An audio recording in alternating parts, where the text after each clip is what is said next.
Placer estar juntos, reunidos en su nombre. Esto de que soy la misma persona arriba que abajo, yo no sé si son buenas o malas. Pero bueno, yo estoy muy honrado, muy contento de estar aquí con ustedes, juntos alrededor de su palabra. Y voy a hacer algo. Quería pedir permiso, pero se me ocurrió tarde, entonces ya no seguí los protocolos del permiso. Y bueno, pues si voy mal, ahí me mandan al… ¿Cuál es el que mandaba don Francisco? Al Chacal, bro. Ahí me mandan al Chacal para que me… ¿no? Estaba pensando si en esta última conferencia, y antes de que el pastor Fermín pase y despide este tiempo y cerramos juntos en oración, estaba pensando si en esta ocasión leemos nuestra Biblia directamente de nuestras aplicaciones o nuestros libros, pero no usamos las pantallas. Entonces este permiso que me estoy atribuyendo, perdón, manden al Chacal si estoy mal, no vamos a poner la Biblia en la pantalla, ¿puede ser? Tengo como un llamado, una pasión, una necesidad, un deseo de que cada uno de nosotros le perdamos miedo a nuestras Biblias. Sí, soy old school, ¿y qué? Pero me encantaría, ¿no?, invitarles a que juntos leyéramos directamente de nuestras Biblias el texto que voy a poner a consideración, si les parece bien. ¿No ven al Chacal por ahí? ¿No? Okay. Entonces… el título de esta reflexión es autoritarismo o responsabilidad. Autoritarismo o responsabilidad. Corría el año de 1980 y ya no sé ni cuántos, pero por los 80s, ¿no?, que estábamos mi hermano y yo reuniéndonos en una iglesia que se había expandido a lo largo y ancho de la Ciudad de México. Los pastores principales, amigos nuestros, la verdad, y les queremos mucho. Pero hubo un detalle interesante que me llamó la atención, que cuando la gente se enteró que mi hermano cantaba muy bien, de repente tuvimos, porque estaba yo ahí, no sé por qué estaba yo ahí, pero tuvieron esta reunión donde estaban invitando a mi hermano a ser el director, el líder de la alabanza. Entonces, bueno, mi hermano estaba pues honrado por tal invitación, porque ambos compartimos una gran admiración por estas personas, ¿no?, y cariño. Pero de repente sucedió un asunto un poco desafortunado. El tema es de que mi hermano dice, bueno, muchísimas gracias, voy a ir a la casa a platicarlo con la almohada, esto es con su esposita, ¿no? Vamos a orar y platicamos durante la semana. Entonces se hizo un silencio un poco incómodo y vino esta réplica de parte de la persona que le invitaba. Y le dijo, ¿quién es el llamado? ¿Tú o tu esposa? Se hizo un silencio incómodo y un comentario más como parte de esa réplica. Era algo así como, tú eres el llamado, ella está llamada a seguirte. Lo digo, no sé si alguien ha vivido un momento un poco desagradable como este, o lo ha protagonizado. Pero digo, sucede de todo. O qué tal este otro con este amigo mío también muy querido, ¿no? No solamente por México, sino internacionalmente. Corría el año de los 90s, no me pregunte exactamente cuándo, sería súper impreciso. Pero yo en particular me había desordenado mucho en cuanto a tener una iglesia base. Estábamos viajando mucho con esta banda pionera de la música cristiana en español, Torre Fuerte. Y entonces en un momento, en una plática, esta persona, amigo nuestro, pues también con una jerarquía y popularidad y conocido por todas partes, nos pregunta acerca de nuestra iglesia local. Y entonces le decimos, bueno, perseveramos cuando tenemos el fin de semana libre en tal iglesia, pero nos reunimos en Church on the Way. ¿Qué es eso de Church on the Way? Allá en Los Ángeles, no, pues en el camino, ahí donde nos toca, pues, ¿no? La iglesia del camino, somos camineros. Y nos ha dado una exhortación impresionante, ¿no? Es importante porque la Biblia en Hebreos y acá y allá, ¿no? Y la verdad que tenía toda la razón, sinceramente. Estábamos, como les decía yo, pues desordenados. Pero pues el ingenuo de mí se me ocurre preguntar, ¿y tú dónde te congregas? ¿Qué creen que me respondió? Se enderezó. Dijo, no, mi caso es diferente. Oh, ok.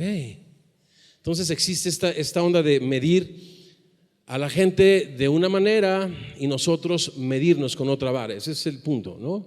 Digo, ahora, suenan como películas de terror, pero yo les voy a decir que es pan de cada día, en el ministerio. Eso es triste, pero pues ya lo decía Jesús, ¿no? Somos muy agudos para ver la madera, esto es la paja en el ojo ajeno, pero no somos sensibles y honestos para ver la madera, esto es la bigota, mismo material.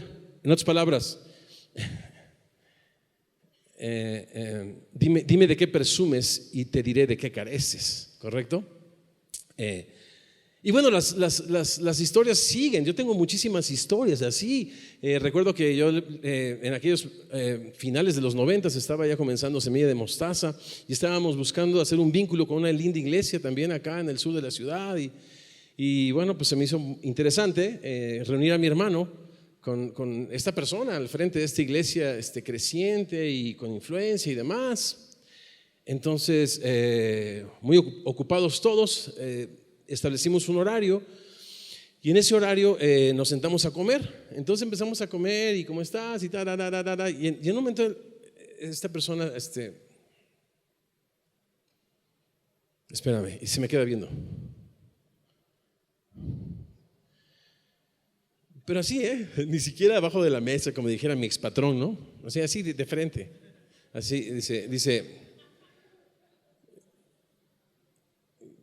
¿qué no le has dicho quién soy yo? Ay.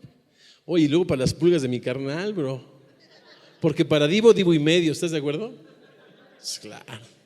De verdad, como la abuelita agarró sus cositas y goodbye.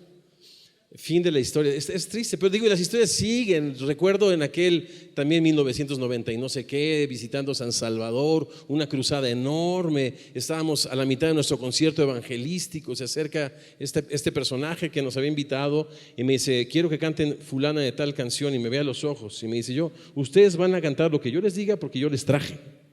¿No? Está interesante toda esta onda. Ahora, hay tres maneras, digo yo, y lo digo por experiencia, en la que aprendemos acerca del ministerio. Una es pues por instrucción, ¿correcto? Por instrucción. La otra es por corrección, y en mi caso necesito de las dos. La tercera es como por inspiración, no sé si están de acuerdo, por inspiración. A veces no eres sentado en una banca de un salón de clases, instruido en una mesa de discipulado o en un círculo de equipo de ministerio, pero viendo a las personas eres inspirado. Ahora, a mí me ha tocado, yo no sé por qué me tocó este tema a mí, pero a mí me ha tocado ser inspirado, pero inspirado lamentablemente por el mal ejemplo. Porque eso también inspira, ¿estás de acuerdo? O sea, yo no quiero ser así, ¿no? Yo siempre, de adolescente, y lo platico en este libro, que lo tenemos aquí a la venta, ¿no es cierto? Acerca de los papás de hijos de adolescentes, platico yo mi historia de que todo lo que yo quería era un papá. Cuando mi papá se fue de casa, nos rompió el corazón. Yo viví con esa herida sangrante muchos años de mi vida. Lo único que quería era una familia. Cuando conozco de Cristo y poco a tiempo conozco a la que es mi esposa, 32 años juntos, 5 preciosos hijos hermosísimos. Y no es que me encanten los hijos, me encanta mi esposa, no lo malentiendan, por favor. Pero ¿qué estaba tratando de decir? Pues no han decidido tonterías, ¿eh? No sé qué estaba tratando de decir, pero qué bendición.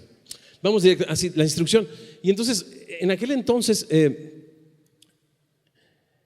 Cuando Dios me dijo, escribe en un papel, platico en mi libro esta conversación hipotética con el Señor.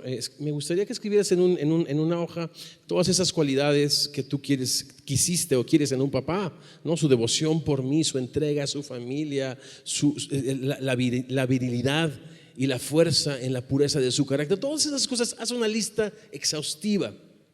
Ahora mírate en el espejo, porque con mi gracia, con mi espíritu y mi palabra yo voy a hacer de ti el padre que siempre has querido tener. Sucede algo similar con el pastorado, ¿no? Yo no tuve un pastor que me equipara, que me enseñara, que abriera oportunidades para mí, ¿no? Hablo en mi época de formación. Ya después formado, aunque nunca uno termina de ser formado, ¿verdad? Siempre uno está creciendo.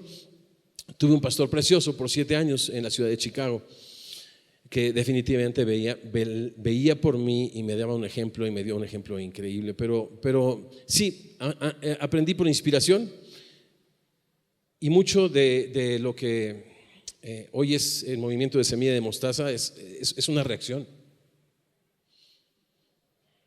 a un liderazgo autoritario. Y cuando digo autoritario, no solamente hablo del maltrato hacia las personas, sino hablo del maltrato a este precioso y santo libro, ¿no? Entonces, a manera de introducción, disculpen las historias de terror, vamos a platicar un poquito de autoritarismo versus responsabilidad. Y bueno, algo que quería comentarles es que cuando éramos jóvenes, hace mucho tiempo, ¿no? Mi hermano le decíamos, bueno, yo todavía le digo Heriberbo, porque pues ya lo escucharon esta mañana, ¿no? Tiene buen verbo. Y aparte ojo verde. Ahora imagínatelo con una cabellera así impresionante, ¿no? Cuando éramos jóvenes, yo solamente, él tenía no sé cuántas novias, ¿no? Porque Heriberbo, y aparte con carita, y olvídate. Yo, pues, nomás tuve una novia. Pues el ingrato no me la bajó. Y hoy en la mañana que enseñó brillantemente el capítulo 18, no solamente me bajó la novia cuando éramos jovencitos, sino me bajó el mensaje. Entonces ya es un problema el que tengo acá en esta noche, y una raíz de amargura, por cierto, que resolver. Pero estamos yo quiero invitarles a Hechos 17, e imaginen que no escucharon nada esta mañana. No, así es una regresión un poco a un capítulo anterior. Como él decía, muchos de las semillas hemos estado en el libro de Éxodo. Semilla de Mostaza pasó ya hace varios meses, o quizá un par de años por acá, y es un libro que se ha quedado en nuestra mente, en nuestro corazón. Y el subtítulo que quisiera usar es La gente que Dios usa. Otro posible título podría ser El líder. Y no me refiero al género masculino, y tampoco me refiero a este tema de moda que es el liderazgo, ¿verdad? Si este es un término que te incomoda, que no te gusta usar, el pastor, el siervo, el discípulo, la persona que Dios usa, ¿correcto? Estamos en el capítulo 17 del libro de Éxodo, y si me permiten, voy a leer un par de versículos antes de orar juntos. Toda la congregación de los hijos de Israel partió del desierto de Sin por sus jornadas, conforme al mandamiento del Señor, y acamparon en Refidim, y no había agua para que el pueblo bebiese. Y altercó el pueblo con Moisés y dijeron: danos agua para que bebamos. Y Moisés les dijo: ¿por qué altercan conmigo? Porque tientan al Señor. Dios hermoso, gracias por este tiempo que mis hermanos y yo hemos apartado para estar alrededor de tu palabra. Oramos, Señor, como dice tu palabra en el Salmo 119, en el verso 18: abre nuestros ojos para que veamos en tu palabra las maravillas de tu ley, y contemplando en ella tu gloria como en un espejo, seamos transformados, Señor, de dentro hacia afuera, Señor, como a tu imagen por tu Espíritu. Oramos esto y más en tu nombre. Y los discípulos y discípulas de Jesús decimos amén. Bien. La persona que Dios usa. ¿Y por qué le puse un subtítulo? Porque no creo que tengamos que abundar mucho en ejemplos o en definiciones acerca de autoritarismo.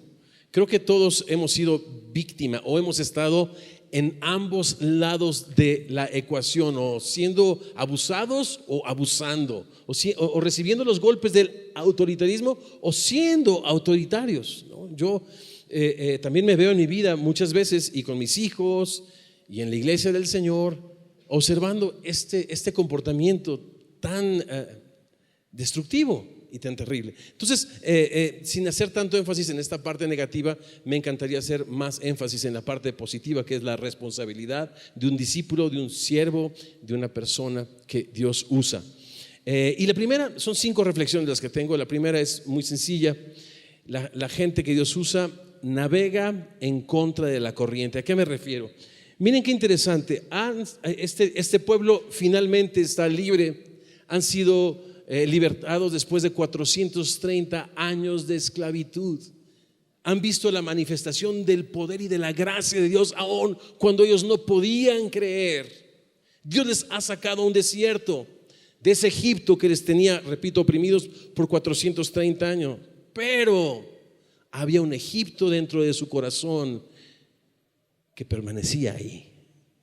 Y estos pasajes previos a este establecimiento del pacto, en el capítulo 19 y capítulo 20 de Éxodo, con el pueblo de Israel en el monte Sinaí, son esta jornada, tocar base en 7 estaciones diferentes. Una de ellas es esta, Refidim, donde para muchos pastores, comentaristas, maestros, Dios está tratando ya no con el Egipto que dejaron atrás, sino con el Egipto que cada uno llevamos dentro, ¿no?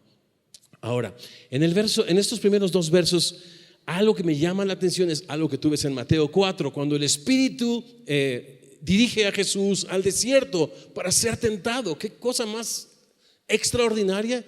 Y discúlpenme que me atreva a calificarla, por lo menos a mi razonamiento humano, tan sin sentido. ¿Estás de acuerdo? Leemos en esos primeros 2 versos que Dios les guía a un desierto donde no hay agua. Y la reacción lógica es: hey, ¿nos has sacado a este desierto para matarnos de sed? Perdónenme, pero yo veo una reacción lógica de un pueblo que está a punto de morir de sed. Pero hay alguien que se atreve a ser diferente, a no ver las cosas según las apariencias. Alguien se atreve a juzgar las cosas por su justo juicio, por su justo valor, no mirando lo que se ve, porque lo que se ve es temporal, sino pone su mirada en las cosas eternas. Alguien se atreve a poner su mirada en las cosas de arriba, donde está Cristo sentado, no en las de la tierra. Alguien se atreve a ser diferente, y ese es Moisés. Las personas que Dios usa se atreven a ser diferente y tienen una capacidad de diagnóstico. Quizá la palabra más apropiada usada por el apóstol Pablo en el Nuevo Testamento es discernimiento. ¿Están de acuerdo? Pero al final del día es una capacidad de diagnóstico que te lleva a emitir un veredicto. Y el veredicto que dice Moisés es impresionante. ¿Por qué tientan al Señor su Dios? ¡Ey! Pero si solamente fue un comentario lógico. Fuimos dirigidos por Dios a un desierto donde no hay agua. La pregunta, perdónenme, es inocente. ¿Nos quiere matar de sed? Pero el líder se atreve a ver las cosas con otra óptica. Por cierto, esta cosa de la tentación por primera vez es introducida en la Biblia. Y es muy interesante que la ves a partir de aquí, este concepto de la tentación por toda la Biblia. Y cuando Jesús es tentado por el diablo después de este tiempo de que fue llevado al desierto, en este tiempo que fue llevado al desierto, mejor dicho, es llevado al pináculo del templo y el diablo le dice: si verdaderamente eres hijo de Dios, aviéntate, porque a sus ángeles mandará acerca de ti, que te guarden en todos tus caminos, para que tu pie no tropiece en piedra. Y Jesús toma las palabras del diagnóstico de un hombre que se atreve a ser diferente, que después es parte de su decálogo en este pacto que establece en Sinaí, en los 10 mandamientos. ¿Estás de acuerdo? Jesús dice: no, también está escrito: no tentarás al Señor tu Dios. ¿Y qué es tentar a Dios?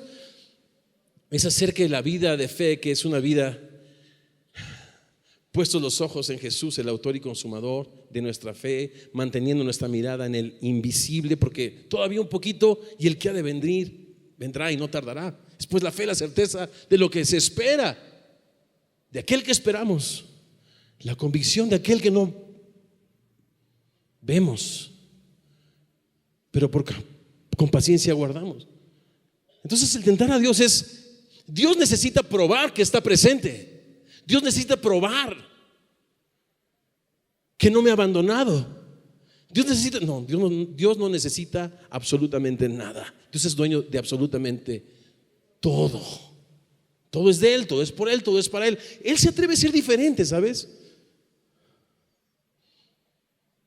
Esto de tentar a Dios es terrible, porque se trata de reducir a Dios y su majestad y su gloria a la de un siervo y a la de un medio para conseguir nuestros fines temporales y mezquinos.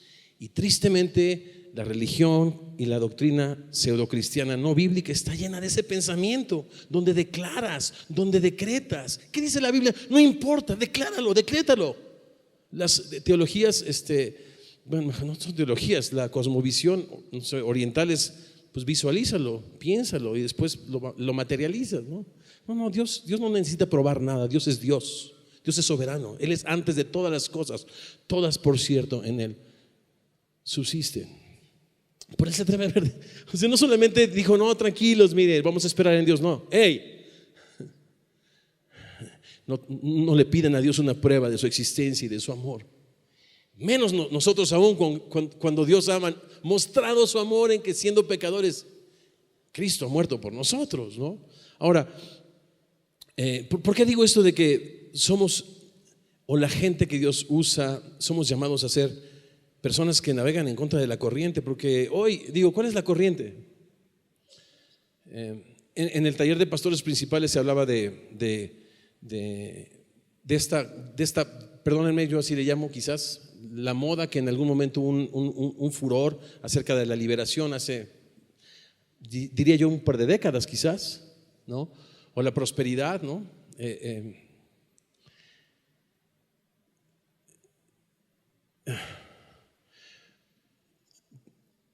La gente que Dios usa somos llamados a ver las cosas diferentes. Corría también el año de 1900, no me pregunten.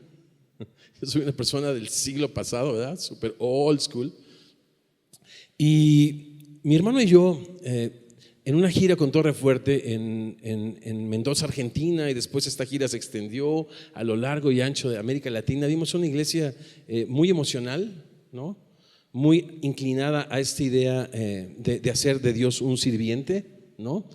Vimos una iglesia enfocada en el culto a las personalidades, de lo que hablaba el pastor Alex Aguad en la conferencia anterior, ¿no? Y la razón por la que comenzó Semilla de Mostaza, cuando comenzó y cuando Dios la comenzó, porque su iglesia, Él es la roca, ¿no? Él es el fundamento y Él la edifica, ¿no? Cuando comienza eso, era un deseo de volver a la Biblia. Yo recuerdo que no teníamos muchos amigos, porque a pesar de que tocábamos una música que sonaba en la radio cristiana en toda América Latina, y éramos amigos de muchas personalidades, al final del día no pensábamos lo mismo.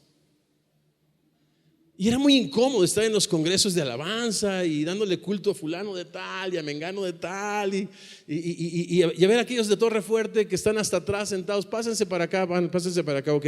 Vamos, ahora les vamos a poner enfrente y vamos a poner nuestras manos acá y les vamos a soplar y se tienen que caer, ¿no? Digo, y para llevar la fiesta en paz y para que me sigan invitando, ¿no? Y para seguir siendo tocado en las radios, pues hay que ser, no. Nosotros desde hace mucho tiempo el Señor nos puso en claro que solamente una cosa queríamos saber: a Cristo y crucificado. Y perdón que este no es el mejor de los ejemplos, pero lo que quiero decir es que somos llamados a ser diferentes. Y esto es tremendo, ya sé lo que iba a decir, que de repente tratando de ser fieles al mensaje y fieles en enfocarnos en la persona de Jesucristo, de repente eso no es muy popular. Eso, si tú quieres, no es muy lo que se conoce como relevante. ¿Qué puede ser más relevante que la Biblia? Que el manual del fabricante. ¿Conoces algo más relevante que la Biblia? La Biblia es relevante, necesitamos enseñarla en su contexto, pero bueno. Entonces, a veces nos comparamos con otras iglesias que tienen más rápido crecimiento, que son más populares. Y otra vez, queremos hacer visible a Dios tentándole a Dios. Pero los discípulos de Cristo somos, en principio, llamados como Moisés a ser diferentes y atrevernos a juzgarnos según las apariencias y guiados por su Espíritu, a la luz de su palabra, hacer un diagnóstico bíblico de lo que estamos viviendo. Voy a la segunda reflexión, si me lo permiten. En el verso 3, así que el pueblo tuvo allí sed y murmuró contra Moisés y dijo: ¿por qué nos hiciste subir de Egipto para matarnos de sed a nosotros, a nuestros hijos, a nuestros ganados? Entonces clamó Moisés al Señor diciendo: ¿qué haré con este pueblo? De aquí un poco me apedrearán. Y la segunda característica que yo observo en este pasaje, hago un pequeño paréntesis, no pretendo responder todas las cuestiones o extraer todas las cuestiones doctrinales y teológicas de este capítulo. Solamente quiero, repito, aportar 5 reflexiones a nuestra lectura mientras leemos. Regreso. ¿Cuál es el primer y más grande y único recurso al que Moisés, este hombre, esta persona que Dios ha decidido usar para su gloria y para sus propósitos, recurre? Pues es Dios. Alzaré mis ojos hacia, en mis tiempos se decía hacia el norte, porque venía mucho misionero pesudo. Alzaré mis ojos hacia el norte, de donde vendrá mi socorro, ¿no? Se decía eso hace mucho tiempo, en el siglo pasado, ¿no? Pero Salmo 121, alzaré mis ojos hacia los montes, de donde vendrá mi socorro. Y la gente que Dios usa son personas que me encanta lo que dice mi hermano acerca. Les voy a platicar el comentario de mi hermano Heriberto a Santiago 3, versículo 1. No se hagan muchos de ustedes maestros, porque recibirán mayor condenación. Y la verdad es que es un pasaje interesante. Pero mi hermano, que medita, le escuché su comentario que ha tocado mucho mi corazón. Él hizo referencia, pues, como Heriberto, de una manera más elocuente en la mañana, ¿no? Pero en el momento que la persona que Dios usa se convierte en un maestro, pues ya se la sabe de todas a todas. ¿Estás de acuerdo? Y cuando te la sabes de todas, ya no eres un discípulo, ya no eres un seguidor. Por lo tanto, pues ya no tienes que preguntarle qué hacer, ya sabes qué hacer. Cuidado que te hagas maestro, maestra, sabiendo que recibirás mayor condenación. Me gustó ese comentario, se los paso al costo. Y yo sí creo que en el ministerio nunca uno acaba de crecer y de aprender. Yo lo veo en Pablo. Primero era un abortivo, el último de los apóstoles, ¿no? El más pequeño de los apóstoles, pero al final se dice, al final de su vida se dice el más grande de los pecadores. ¿Pero qué te pasó? Antes tenías un alto concepto de sí, pero entre más grande es la revelación de Jesucristo, más grande es su conciencia de la necesidad de la revelación de la gloria y de la gracia de Dios, ¿no? Entonces, una persona que Dios usa no reacciona de buenas a primeras, ¿no? La verdad es de que la iniciativa se agradece, la vamos a ver en un momento más, pero no da un paso al frente sin antes pedir. Y la pregunta es, ¿tienes una vida de oración? ¿Cómo es tu vida de oración? ¿Tienes por costumbre orar con tu familia, orar con tu equipo? Cada paso, cada proyecto lo filtras a Dios en oración. ¿Será que necesitas adecuar tu agenda, tu calendario diario para incorporar esta disciplina espiritual y convertirte no en una persona autoritaria, sino una persona responsable que Dios quiere usar para su gloria, ¿no? Son preguntas que cada uno necesita contestar. La tercera reflexión, si me lo permiten, mientras leemos el verso 5, dice: y el Señor dijo a Moisés: pasa delante del pueblo y toma contigo de los ancianos de Israel. Escuchen la lista en el verso 5. Hay como una lista de cosas que Dios decide usar. con las cuales Él quiere colaborar y manifestarse a través de ellas. Ancianos, después dice: toma también en tu mano tu vara, número 2, con la que golpeaste el río, y ve. Y aquí yo, finalmente es Dios el que lo hace, estaré delante de ti allí sobre la peña. No es Moisés, es Dios el quien va a efectuar este gran prodigio, esta gran señal, este gran milagro en Horeb. Y golpearás la peña y saldrán de ellas aguas y beberá el pueblo. Es una hermosa imagen de nuestro Salvador Jesucristo. En el libro de Corintios dice que esta roca que les seguía por el desierto era Cristo, quien fue herido por nuestros pecados. Y Moisés lo hizo así en presencia de los ancianos de Israel. Pero acá fíjense el énfasis. En el verso 5 es como una lista de cosas que Dios decide usar, a través de las cuales se va a manifestar. De esta lista solamente una se repite. En otras palabras, cuando yo leo esto, noto un énfasis del Espíritu Santo en los ancianos, dice. Y Moisés lo hizo así en presencia de los ancianos de Israel. Segunda mención en esta porción, y llamó el nombre de aquel lugar Masá y Meriba, por la rencilla de los hijos de Israel, y porque tentaron al Señor diciendo: ¿está pues el Señor entre nosotros o no? El comentario de un pastor, mientras lo leía, me inspiró mucho, porque parece que en toda esta tentación están poniendo sobre el banquillo de los acusados al Señor. En otras palabras, le están haciendo un juicio y le están poniendo a prueba y lo están tentando. Y el Señor dice: muy bien, yo voy a actuar ahí sobre la peña.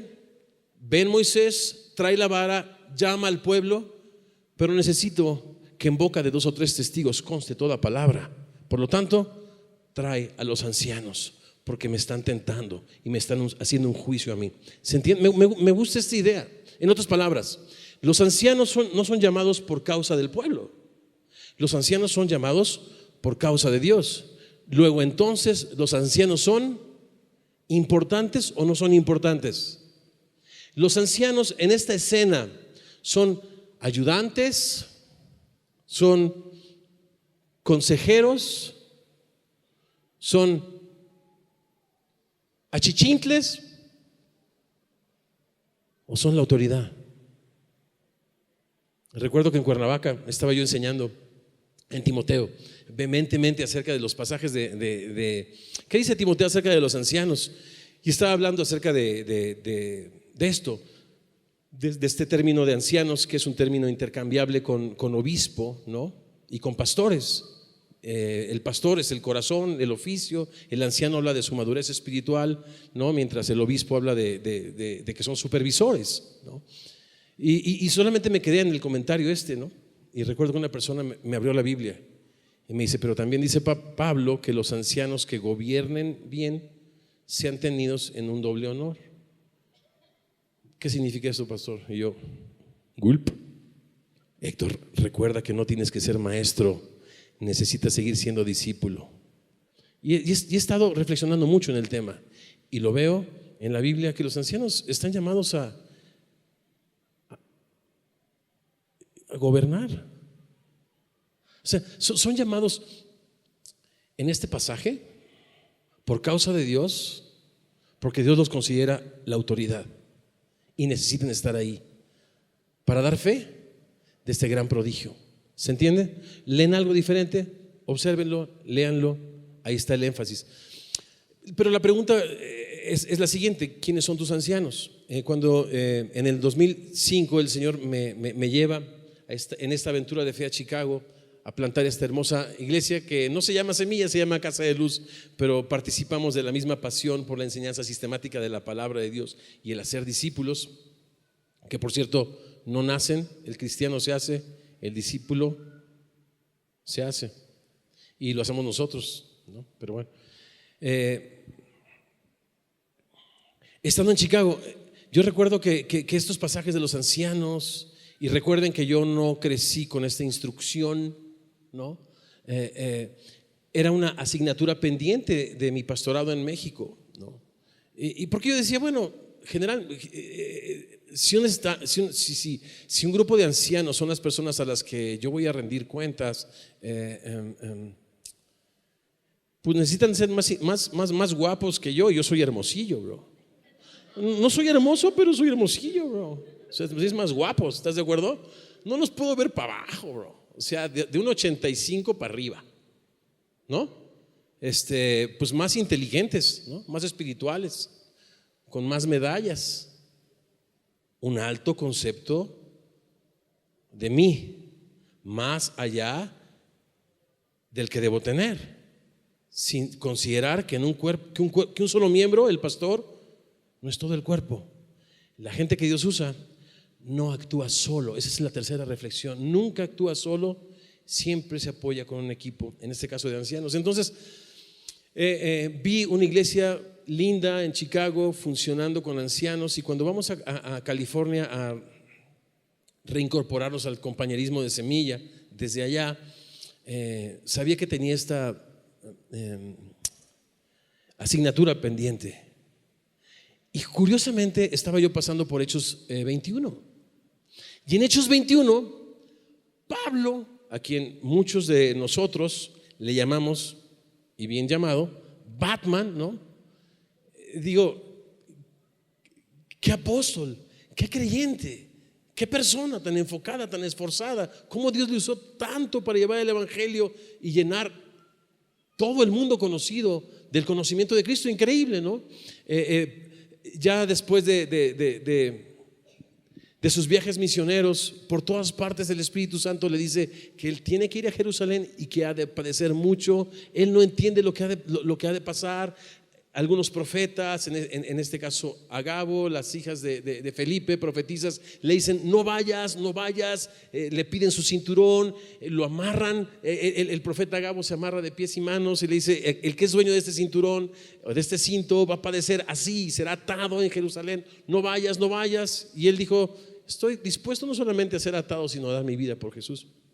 Es interesante, cuando llega a Jerusalén en Hechos 21, es como cuando yo llego a la Ciudad de México. Lo primero que dije, después de darme las tres con la Ciudad de México, ¿no? Porque este área no lo tenemos en cualquier lugar. Después de darme las tres, lo primero que fui a hacer, ¿sabes qué? Un chile en nogada, ¿estás de acuerdo? Un chile en nogada, y bendito sea Dios, mi hermano me consintió bastante. Pero yo veo a Pablo llegando a Jerusalén y no va a comer comida típica. Lo primero que hace, después lo lees, va a reunirse con los ancianos e inmediatamente dice que fue a buscar a Jacobo, a quien le platicó todo lo que el Espíritu Santo había hecho por todas partes a través de él. Los ancianos no te piden cuentas. La gente que Dios usa da cuentas. Es diferente. No es dónde estuviste. Bueno, con mis amigos, a ver, ven acá. Bueno, ¿para qué, papá? No, ven acá. A ver, sóplame. ¿No? O sea, ese no es el anciano, bro. El anciano es al que le dices: papito, mis amigos al final del trabajo me invitaron a cenar. No sé si tú consideras que sea una buena idea. ¿Sabes? No tenemos hoy grupo pequeño, célula en la casa. Necesito que me digas: sí, papá, con mucho gusto. No es aquel que te está persiguiendo dónde estás y qué hiciste y te está pidiendo que le soples. Un grupo de ancianos habla de tu deseo de vivir en la luz, de ser un cristiano saludable, que te protegen, que te aman. Y sabes, establecí un grupo de ancianos en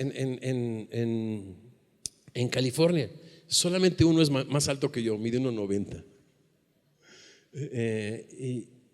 Y me siento tan contento de poder. Ahorita estamos en medio de situaciones un poco complicadas. Me siento tan a gusto de tener con quién filtrarlas, de tener quien ore por mí, por mi esposa, por mis hijos. Cuando hay situaciones financieras que no es un tema que yo necesariamente entiendo, tengo personas expertas a mi lado.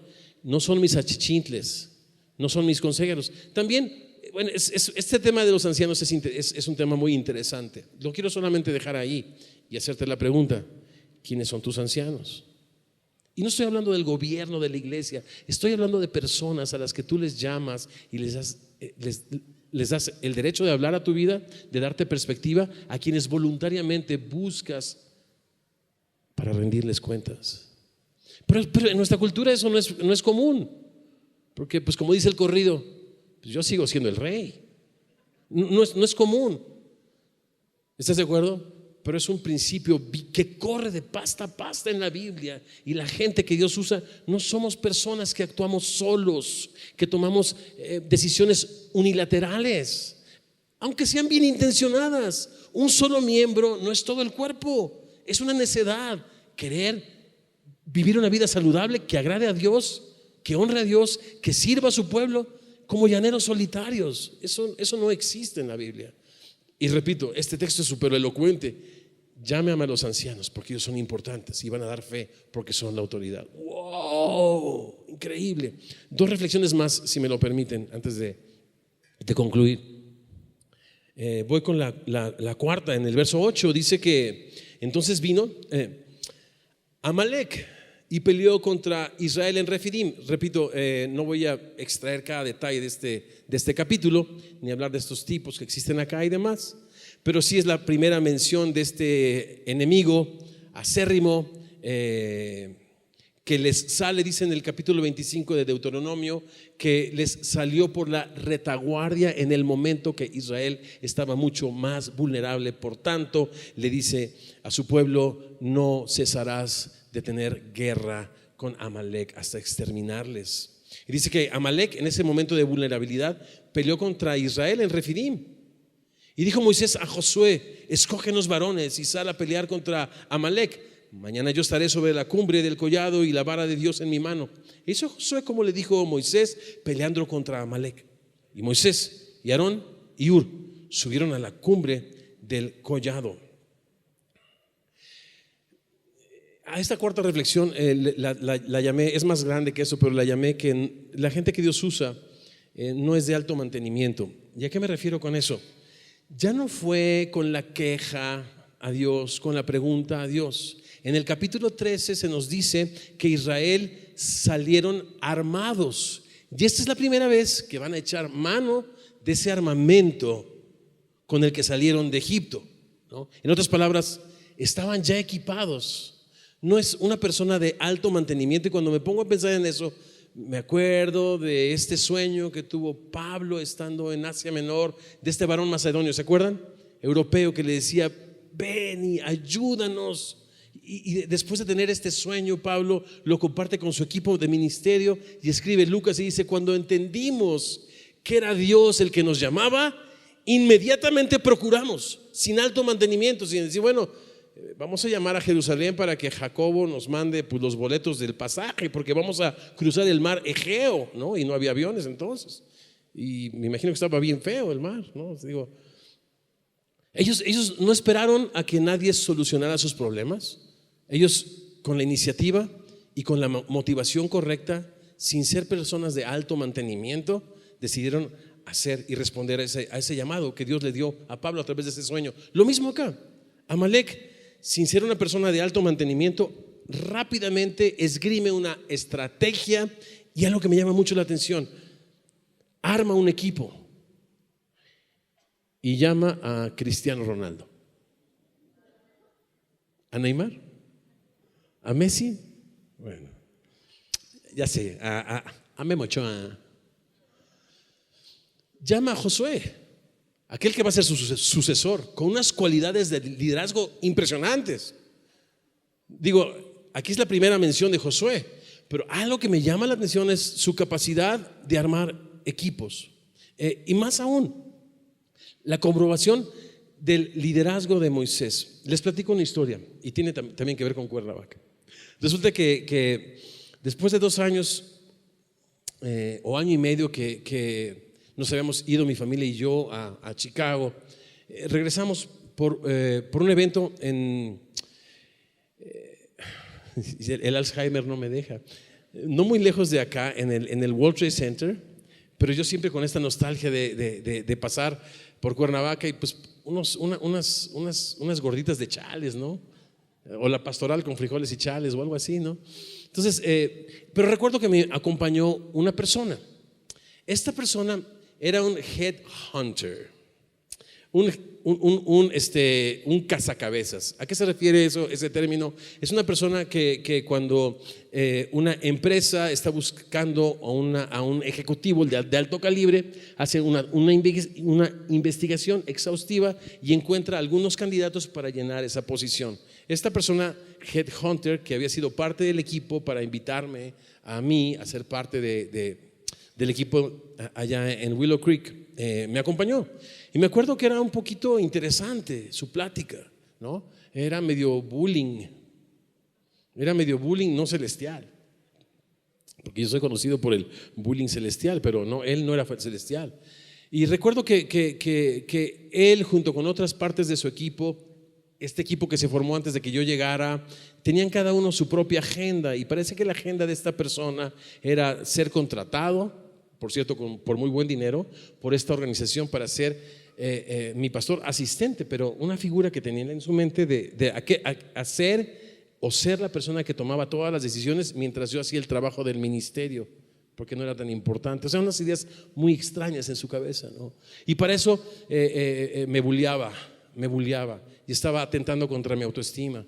Tú eres un líder débil, si hicieras esto, si hicieras el otro, si te pararas de cabeza, si no fueras Héctor Hermosillo, no, pues va a estar difícil, bro. Pero en ese camino a Cuernavaca, él así enfáticamente en su acostumbrado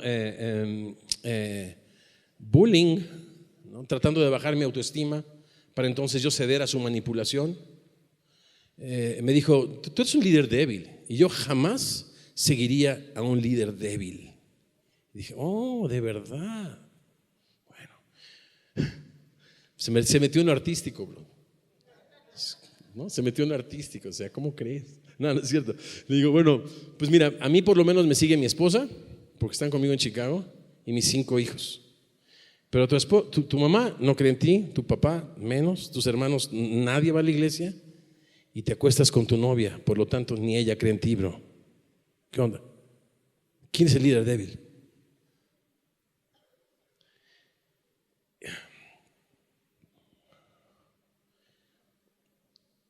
¿Por qué digo eso? Porque todos queremos tener un fantástico equipo de ministerio, ¿correcto? Queremos tener a Neymar, está bien, al Ochoa, pues, y a fulano y a mengano y a perengano. Pero yo pienso que la capacidad de armar equipos comienza cuando tú eres una persona que inspira confianza, de manera que la gente y los Neymares te puedan seguir e imitar tu fe. ¿Quiénes son las personas que te siguen? Entonces la pregunta de aquí es: ¿quiénes te siguen? No. Y esto deriva a mi última reflexión, ¿no? Hemos estado todo un día juntos y me es menester ser breve para cerrar este momento. Déjenme ir hacia el final de esta sección. En el verso 11 dice que sucedía cuando alzaba Moisés su mano que Israel prevalecía, pero cuando él bajaba su mano prevalecía Amalek. Y las manos de Moisés se cansaban, por lo que tomaron una piedra, la pusieron debajo de él y se sentó sobre ella. Y Aarón y Hur sostenían sus manos, el uno de un lado y el otro de otro. Así, hubo en sus manos firmeza. Escucha esto: hasta que se puso el sol. Y Josué deshizo a Amalek y a su pueblo a filo de espada. El verso 14, hasta ahí aparece el Señor.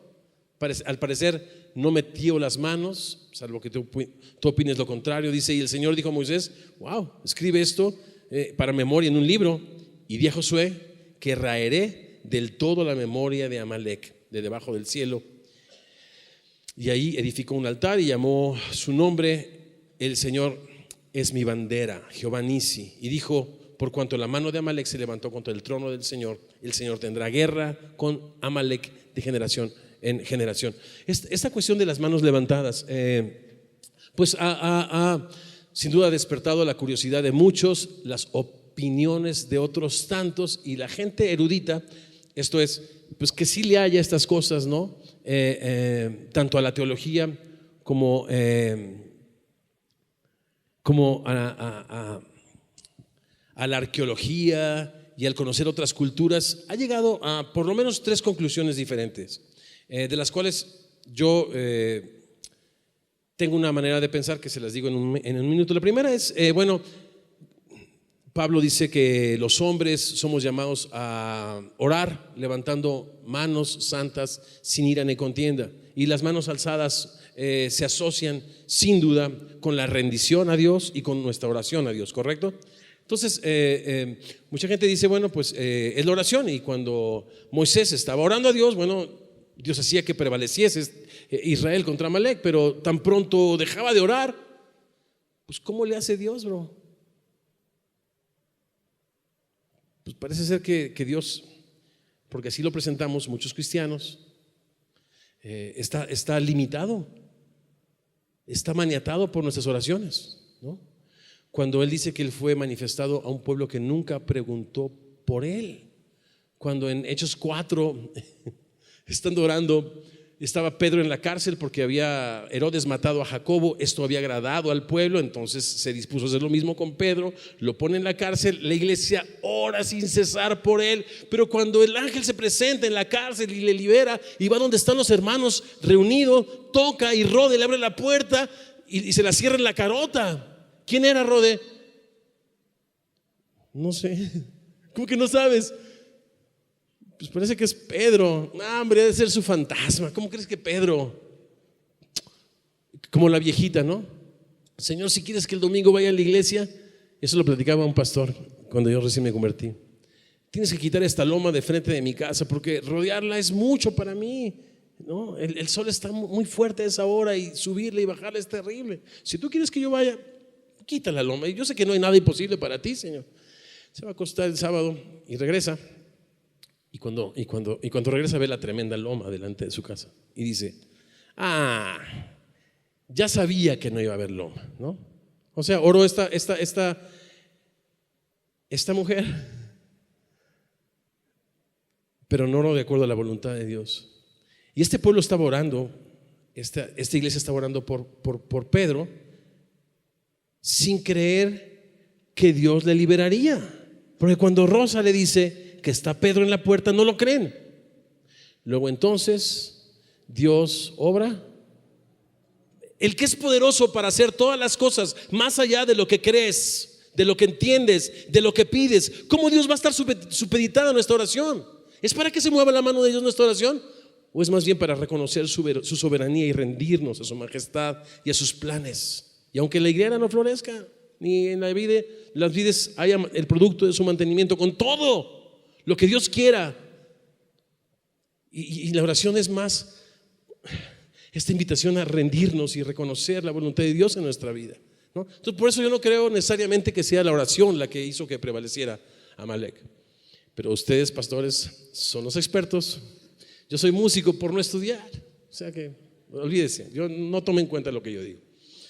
La segunda opción, algunas personas piensan que es un asunto folclórico, en otras palabras, como que cultural. A lo que hay otra escena en el capítulo 4 donde Moisés avienta su vara, se convierte en serpiente, y los hechiceros, ¿se acuerdan de Faraón? Hacen lo mismo y se convierten en serpientes, y después la serpiente de Moisés se comen a las otras serpientes.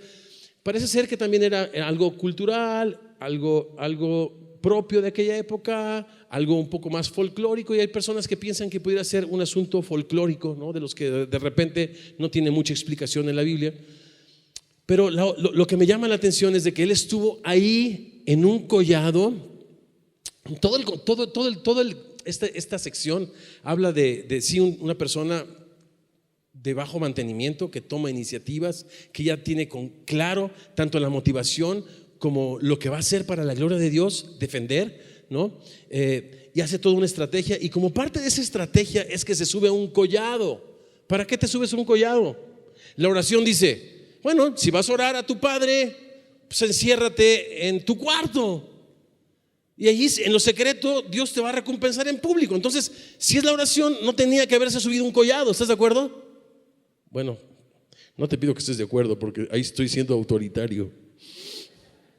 Claro, hacerle creer a la gente o transmitirles tus convicciones y llegar a conclusiones que la Biblia no llega, yo pienso que es ser autoritario y ser manipulador, ¿no?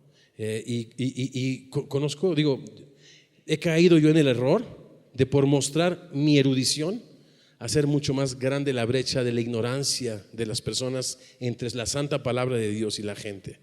Y Dios me ha mandado, y es mi pasión sinceramente, es que la gente, por eso dije, quitemos el texto de acá y vamos a leerlo y observarlo. Y si te digo que hay una lista, pues vas y la observas y la checas y la subrayas y vamos comiendo juntos, ¿no? Bueno, por lo menos ese es el estilo de su servilleta. Lo que yo veo acá y que me llama la atención es el collado. Y en el collado está visible. Y en ese lugar visible, mientras hay luz, hasta que se pone el sol, Él está tratando de mantener sus manos levantadas, ¿no? Y esas manos son aquellas manos que Dios ha usado hasta ese momento para liberarles con las 10 plagas, ¿no? Para hacer cruzar el mar rojo, ¿no? Para darles alimento en el capítulo 16, comida, maná, agua. Y ahora esas manos están levantadas. Y entonces yo a donde yo llego es que es la influencia y la esperanza de un líder que dirige más por el ejemplo que por sus órdenes. Yo veo a un líder que está visible ante los ojos de todo su pueblo, levantando sus manos y rindiéndose a Dios. Y el pueblo, mientras ven a su líder rendido a Dios, van y luchan. Pero cuando bajan las manos de ese líder, ellos pierden la esperanza, ellos pierden la motivación, ellos pierden, si tú quieres, la fe. Pero yo veo a Dios actuando hasta el verso 14 y veo un Moisés que se pone en un lugar visible, en una actitud de rendición, más no tanto para Dios, sino para que el pueblo esté consciente que su líder está con ellos. Mis comentarios y mis reflexiones personales pudieran ser muchas acá.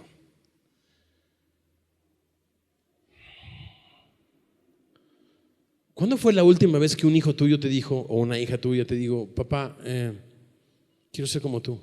Cuando tienen 4, 5, 6, 7, 8 años, ¿no? Pero cuando tienen 15, 16, 18, 20, 22, o sea, tu manera de tratar a tu esposa le inspira a tu hija, le inspira a tu hijo, o la tratas como una sirvienta, la tratas como un vaso frágil en tu casa, le das el primer lugar. Hay tantas cosas que podríamos platicar al respecto de esto. Somos una inspiración al tratar la Biblia. Yo veo que muchas personas que están en un púlpito tratan a la Biblia como tratan a la esposa. Ya me metí en lo artístico ahora sí, ¿verdad? Dicen amarla, pero la neta nada más la quieren para la foto, hijo. La neta. No le abren la puerta, no le ayudan a lavar los trastes, son ausentes en la educación de los hijos. Perdón si estoy pisando juanetes. Pero también la Biblia de repente nada más la leen, se atropellan con las palabras, no le ponen sentido y la mantienen guardada. Solamente es un libro de doctrina. No, es la palabra de Dios. Es la palabra de Dios, ¿no? Y todas estas cosas en la vida y en el ministerio las hacemos a la vista de aquellas personas quienes nos observan, que querrán imitar nuestro ejemplo.